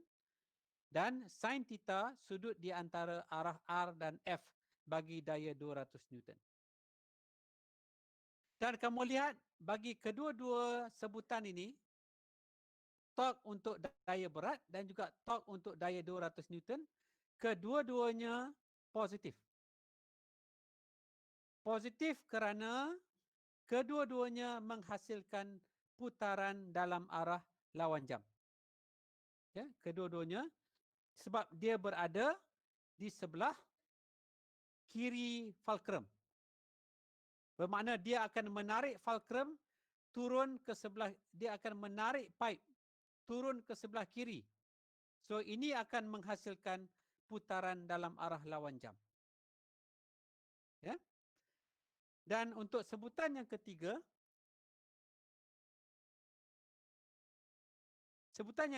adalah torque yang dikenakan oleh beban 500 Newton. L tolak X adalah nilai R bagi daya 500 Newton. F2 adalah magnitude daya 500 Newton. Dan sudut antara R dan F bagi daya ini adalah 90 darjah. Dan bagi torque untuk daya 500 Newton, dia akan mempunyai tanda negatif kerana daya ini berada di sebelah kanan paksi putaran. Dan dia akan menarik pipe tersebut turun ke bawah di sebelah kanan yang mana akan menghasilkan putaran dalam arah ikut jam. So, torque yang terhasil di situ oleh daya 500 Newton akan bertanda negatif. Okey? So, setelah kita kenal pasti persamaan torque bagi ketiga-tiga daya yang bertindak, so kita selesaikan. Ya. Kita susun semula ya, persamaan torque yang telah kita dapatkan untuk mendapatkan nilai X, iaitu X diberikan sebagai 0.69L panjangnya. Ya, kedudukan daya 200 Newton daripada paksi putaran adalah 0.69L. Okey, ya. So, rumusan daripada jawapan yang kita perolehi adalah the support should be placed at a position of 0.69L from the lighter loaded end. Ya. So, kalau kamu tak clear tentang jawapan 0.69L ini, berilah nilai pada L. Let's say kita kata L sama dengan 1 meter. Bermakna X adalah kedudukannya adalah 0.69 meter. Ya, maknanya kedudukan fulcrum adalah 0.69 meter daripada beban 200 Newton. Kalau L-nya sama dengan 2 meter, so kita darabkan dengan 2 je lah untuk mendapat kedudukan X tersebut. Okey. So, saya pergi pada contoh yang kedua. Ya, ini contoh yang kedua. Consider the situation shown in the figure. An 800 Newton ball is hung at the end of a uniform 0.6 kilonewton beam that is hinged at P. Compute the tension in the rope and the component of the reaction force exerted by the hinge on the beam. Okay, so step yang pertama, persamaan bagi torque, iaitu torque equal to RF sin theta. Yang keduanya, kita kenal pasti di manakah, apakah ada daya-daya yang bertindak kepada beam ini. Okay, di situ kita lihat adanya tali, bermakna di situ ada daya tindak balas. Ada daya tegangan tali yang bertindak pada beam. pada kedudukan yang ditunjukkan pada rajah.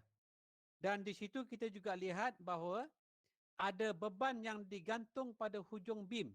Bermakna pada hujung tersebut ada daya berat 800 Newton. Kemudian beam ini mempunyai daya beratnya yang tersendiri iaitu 0.6 kilonewton ataupun 600 Newton. So 600 Newton ini bertindak pada titik tengah bagi beam iaitu pada kedudukan L/2.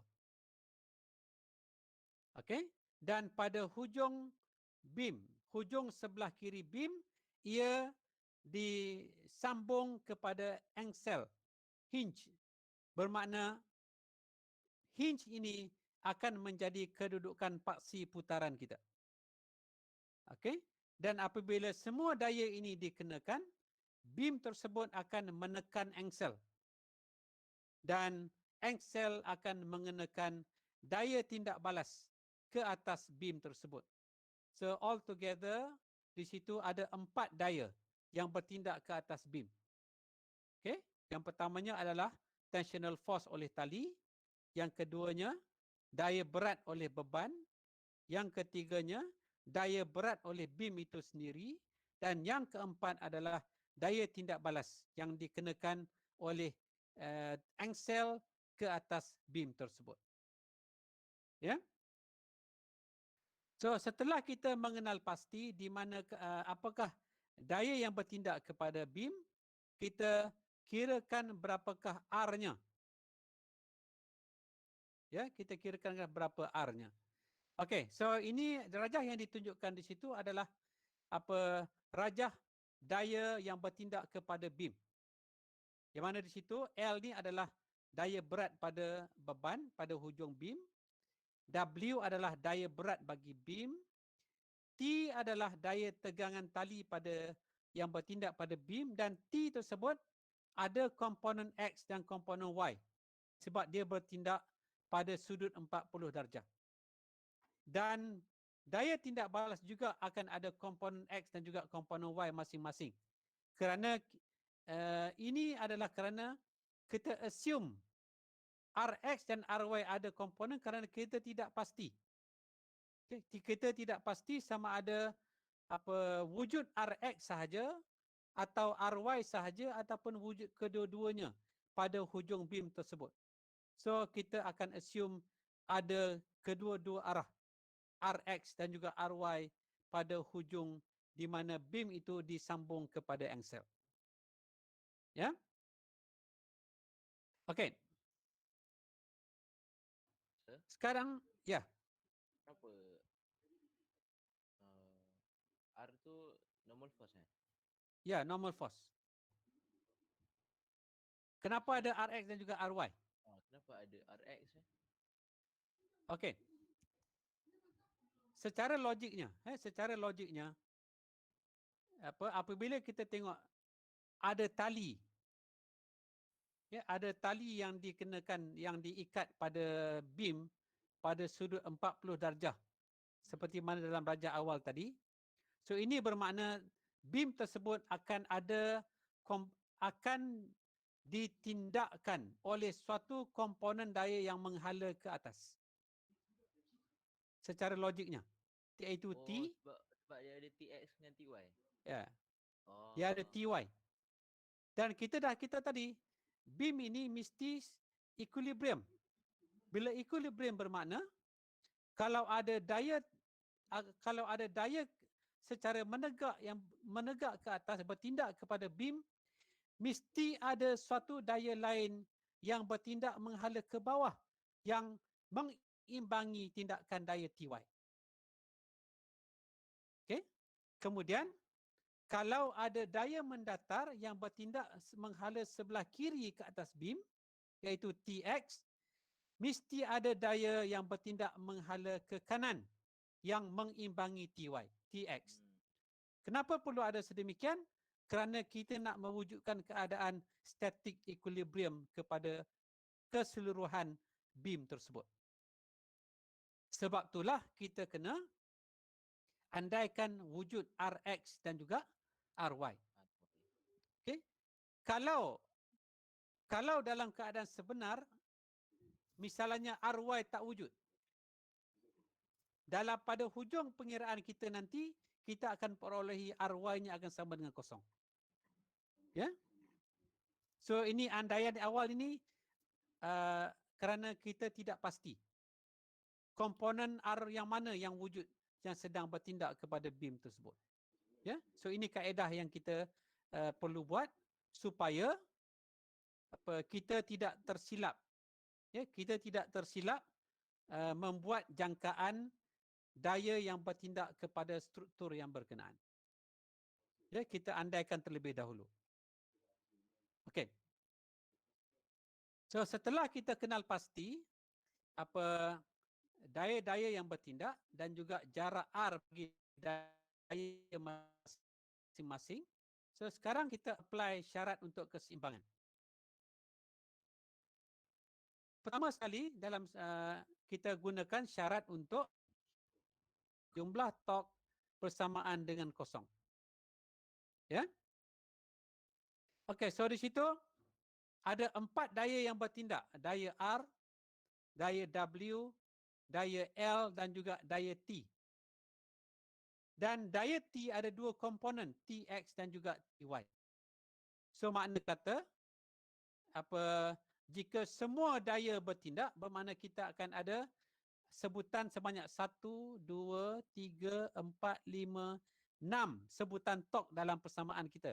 Sepatutnya akan ada. Tetapi kamu lihat dekat sini cuma ada 3 sahaja. Kenapa? Ya? Okey, so saya jelaskan ya, saya jelaskan. Okey, so yang pertamanya untuk Rx. Rx adalah daya tindak balas yang dikenakan oleh angsel kepada beam. Bermakna ia bertindak pada kedudukan paksi putaran. So oleh itu, jarak di mana Rx bertindak daripada paksi putaran adalah sifar. So di situ tork oleh Rx adalah sifar. Begitu juga Ry. Ry adalah komponen daya tindak balas yang bertindak ke atas beam. Dan dia bertindak pada kedudukan paksi putaran. So ini bermakna paksi putaran jarak R oleh daya Ry ke paksi putaran bersamaan dengan sifar. Dan ini membawa maksud tork oleh Ry juga sifar. Manakala bagi Tx, arah Tx adalah selari dengan permukaan bagi beam. Kalau kita ingat balik dalam situasi yang keempat, contoh pintu tadi ya, situasi yang keempat, di mana arah daya selari dengan permukaan objek. Di situ kita dapati nilai theta sama dengan kosong. So bila nilai theta sama dengan kosong, bermakna tork oleh daya Tx juga akan sama dengan kosong. Bermakna daripada 6 daya yang bertindak kepada beam, hanya 3 sahaja yang menghasilkan tork, iaitu Ty, W dan juga L. So oleh kerana itu, hanya ada 3 sebutan tork sahaja di sini dalam hasil tambah ini ya. Okey, so untuk sebutan yang pertama, ini adalah sebutan tork untuk daya Ty. Komponen menegak bagi daya tegangan tali yang bertindak kepada beam. Okey, so di situ theta-nya adalah 40 darjah. Jarak R-nya adalah 3/4 L. T di situ adalah magnitude daya tegangan. Ya. So ini adalah R F sin theta bagi daya Ty. Dan RF sin theta bagi daya Ty adalah positif kerana tork Ty akan menghasilkan putaran arah lawan jam. Bagi sebutan tork yang kedua, iaitu bagi daya berat, RW jarak daya berat daripada paksi putaran, W magnitude bagi daya berat, theta W adalah sudut di antara R dan juga W. So RW adalah L per 2 kerana ini adalah daya berat bagi beam yang bertindak di tengah-tengah beam. So L per 2. Magnitude bagi W adalah 0.6 kilonewton ataupun 600 Newton. Dan W tegak lurus dengan objek. Bermakna theta-nya adalah 90 darjah. So, dan torque-nya adalah negatif kerana ia akan menghasilkan putaran arah lawan ikut jam terhadap beam. Ya, so torque-nya adalah negatif. Sebutan yang ketiga RFF sin theta F.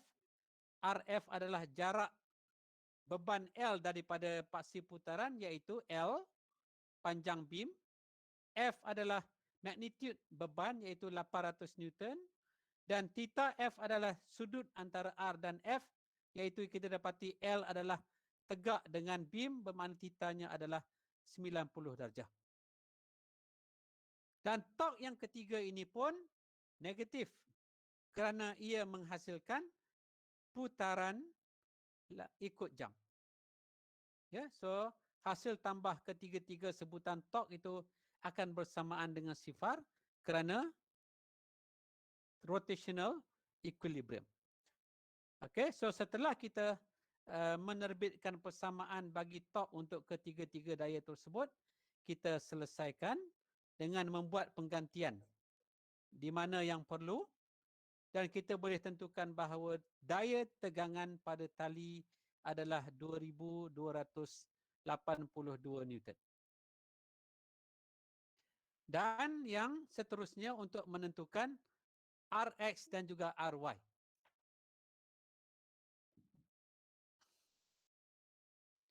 Untuk menentukan Rx dan juga Ry, kita gunakan syarat untuk translational equilibrium iaitu Fnet equal to 0 ataupun summation of Fx sama dengan summation of Fy bersamaan dengan sifar.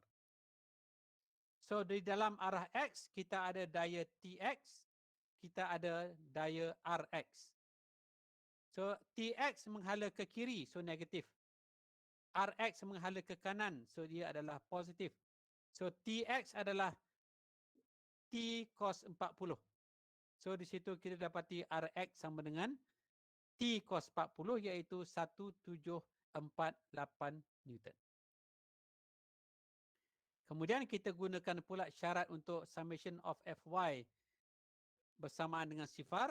So dalam arah menegak kita ada daya Ty, kita ada daya L, kita ada daya W dan kita ada daya Ry. Ya, so Ty dan juga Ry positif, manakala W dan L adalah negatif. Ya. So kita buat penggantian untuk menentukan bahawa Ry adalah negatif 67 Newton. So bermakna pada beam angsel mengenakan daya tindak balas yang mempunyai komponen X dan juga komponen Y ke atas beam. Ya. So ini adalah contoh bagaimana kita menggunakan syarat static equilibrium untuk menentukan daya-daya yang bertindak ke atas beam yang berkenaan. Ya. Okey, ada apa-apa soalan? Sir. Ya. Apa jadi bila dia negatif, dia punya normal force dia negatif? Okey, bermakna Ry-nya ke bawah kan? Ke bawah lah. Okey. Sebenarnya tidak jadi apa-apa. Sebab fungsi Ry ini adalah untuk mengimbangi daya ke atas. Sekarang Ry negatif, W negatif, L negatif.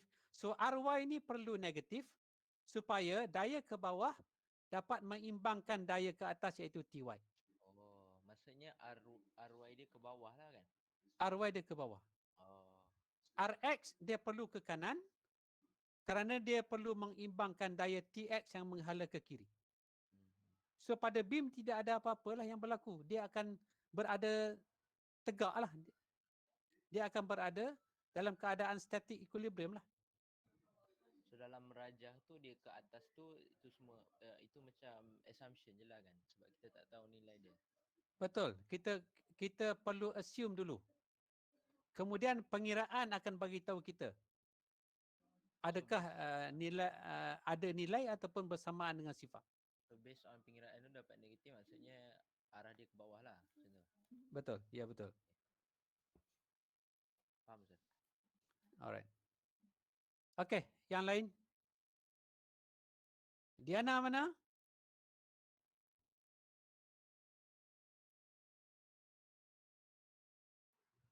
Okey. Ya, sir. Tenggelam lama Pelan-pelan, sir. Tak faham sangat. Okey. Tak apa ya. So apa